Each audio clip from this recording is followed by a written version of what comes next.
प्रिय मित्रों, नमस्कार। नव वर्ष की हार्दिक बधाई।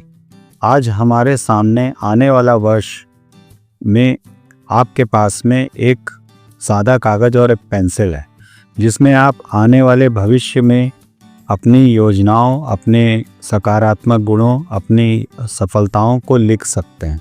यह आप पर निर्भर करता है कि आप इस चीज़ को कैसे करें। जीवन में सबसे कठिन काम है सरल रहना, सरल और सुव्यवस्थित रहना। कहने को ये आसान लगता है, लेकिन ये बहुत ही मुश्किल काम है। इसके लिए हम जीवन में छोटे छोटे स्टेप उठा सकते हैं, जिनसे हम अपने जीवन में सफलता प्राप्त कर सकते हैं और अपने व्यक्तित्व को निखार सकते हैं। इसी के साथ साथ मैं ये कहना चाहूँगा कि चूँकि फाइनेंशियल प्लानिंग या फाइनेंशियल सब्जेक्ट फाइनेंस एक जीवन का प्रमुख अंग होता है, तो इसमें भी हम लोग छोटे छोटे स्टेप उठाकर अपने जीवन को सफल बना सकते हैं। तो मैं ये आप लोगों से अनुरोध करूँगा कि इस नव वर्ष पे आप लोग ये ज़रूर संकल्प लें कि हम अपने कोई ना कोई छोटा स्टेप उठाएंगे और इस पे कायम रहते हुए अपनी फाइनेंशियल अपनी कंडीशन को दुरुस्त करेंगे। पहला मेरा ये सुझाव ये है कि हम अपने फाइनेंस का जैसे हम रेगुलर ईयरली हेल्थ चेकअप करते हैं, वैसे हम अपने फाइनेंस का चेकअप करें, फाइनेंशियल हेल्थ चेकअप करें। हम ये देखें कि जैसा कि हम सोच रहे हैं वैसा ही हम कर पा रहे हैं या वैसा ही हम अपने पाथ पे चल रहे हैं। जिस प्रकार हम अपना हेल्थ का चेकअप कराते हैं, अपने सारे हेल्थ की वैल्यूज़ को चेक करते हैं, क्या हम अपने फाइनेंस की वैल्यूज़ को चेक कर रहे हैं? मैक्सिमम लोगों में हमने ये देखा है या हमने पाया है कि मैक्सिमम लोग अपने मोर्टेलिटी को ध्यान में नहीं रखते। मोर्टेलिटी मतलब अपनी जिम्मेदारियों के हिसाब से अपना सम एश्योर्ड या अपने आप को उन्होंने रिस्क का कवर कर रखा है अपने परिवार के लिए। जिस प्रकार हम गाड़ियों का इंश्योरेंस कराते हैं, इवन आज की तारीख में हम मोबाइल लेते समय स्क्रीन गार्ड लगवाना प्रेफर करते हैं, उस तरह क्या हमने अपने लाइफ का और बाकी चीज़ों का कवर करा रखा है? तो उसको चेकअप करें, किसी अपने फाइनेंशियल एडवाइज़र या फाइनेंशियल कंसल्टेंट्स के साथ बैठकर उसको चेकअप। प्लस जीवन में जो सबसे बड़ी काम करते हैं, और आजकल के युवा पीढ़ी से मेरा ये अनुरोध है कि वो अपने खर्चों को व्यवस्थित नहीं करते हैं, यानी कि वो अपने खर्चों को लिखते नहीं हैं। अगर आप अपने खर्चों को लिखने का एक छोटा स्टेप भी अडॉप्ट कर ले कि हम अपने मंथली खर्चों को लिखेंगे, तो आने वाले मंथ में आप उन खर्चों में कटौतियाँ भी कर सकते हैं और ये भी देख सकते हैं कि कई खर्चे हमारे गैर ज़रूरी थे, जिन चीज़ों की हमें ज़रूरत नहीं थी, उनको भी हमने समय समय पर बाई किया, ख़रीदा और उस पर कोई फ़ायदा नहीं हुआ और वो हमारे फाइनेंशियल हेल्थ को कहीं इफ़ेक्ट करते हैं। तो एक ये भी हमारा मेरा सुझाव है कि अपने खर्चों को भी लिखें। तीसरा सुझाव मेरा ये है कि फाइनेंस में अपना प्लानिंग के हिसाब से कार्य करें।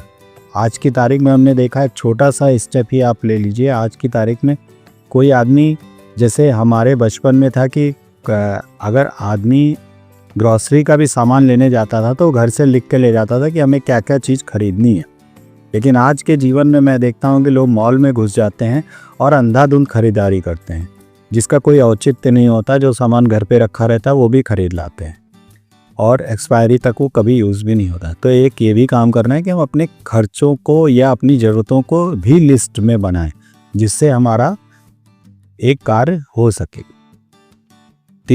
चौथा मेरा सुझाव ये है कि हम भविष्य की योजनाओं को भी बनाएं। कई बार ये लगता है हमको कि भविष्य की योजनाएं हम अभी से क्या बनाएं, आने वाले समय में बना लेंगे।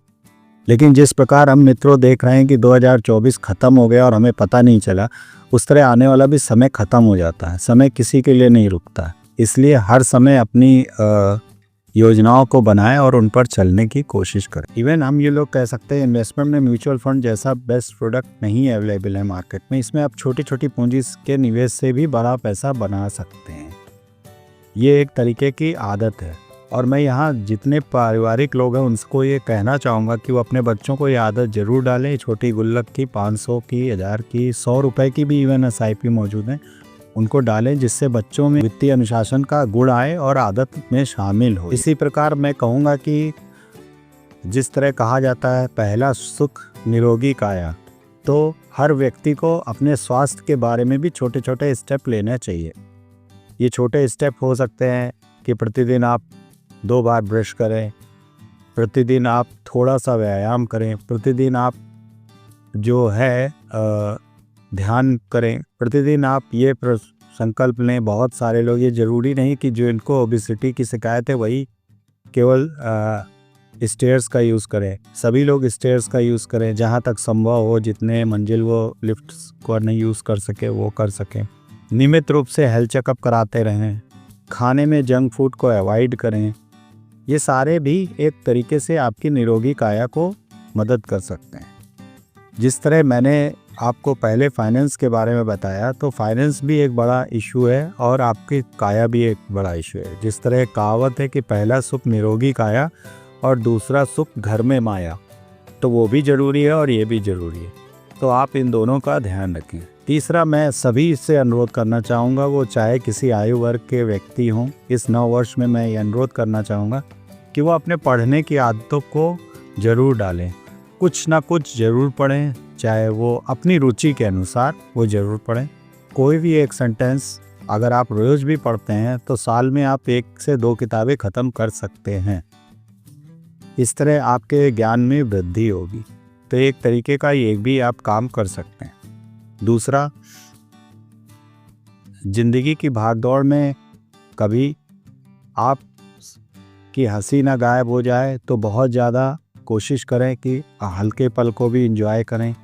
जीवन में कभी भी निराशा ना लाएं। तो मैं ये कहना चाहूँगा कि आप बहुत सारे अपने संकल्प या रेजोल्यूशन ना बनाएं, लेकिन इतना ज़रूर करें कि कोई भी 1, 2 या 3, कम से कम 3 तक संकल्प बनाएं, या हर क्षेत्र में एक एक संकल्प बनाएं और तब तक उसका पालन करें जब तक उसको आपकी आदत में शामिल ना हो जाए। एक कहावत है कि अगर आप कोई भी चीज़ 21 दिन तक करते रहते हैं तो वो आपकी आदत में शामिल हो जाता है। तो हम ये कोशिश करें कि कोई भी छोटे से छोटा स्टेप उठाएं, तो हमारे जीवन में बहुत सारी संभावनाएं और बहुत सारे अच्छी चीज़ें हो सकती हैं। इसी के साथ मैं यहाँ पे अपनी बात को विराम देना चाहूँगा और ये कहना चाहूँगा कि आने वाला नववर्ष आपके लिए बहुत सारे संभावनाओं का असीमित द्वार खोल रहे हैं। आप उसे ग्रैब करिए। धन्यवाद। मैं ईश्वर से प्रार्थना करूँगा कि आप सभी का आने वाला वर्ष बहुत ही मंगलमय हो और आप अपने गोल्स को अचीव करें। बाकी मैं ये कहना चाहूँगा, आप यहाँ पे हमें भी प्रेरित करते रहें कि हम किस बारे में आप लोगों से संवाद करें, और भविष्य में आप हमसे जुड़े रहें हमारे चैनल के माध्यम से। बाकी मैं के स्टार परिवार की तरफ से आप सभी को पुनः नववर्ष की हार्दिक बधाई। धन्यवाद।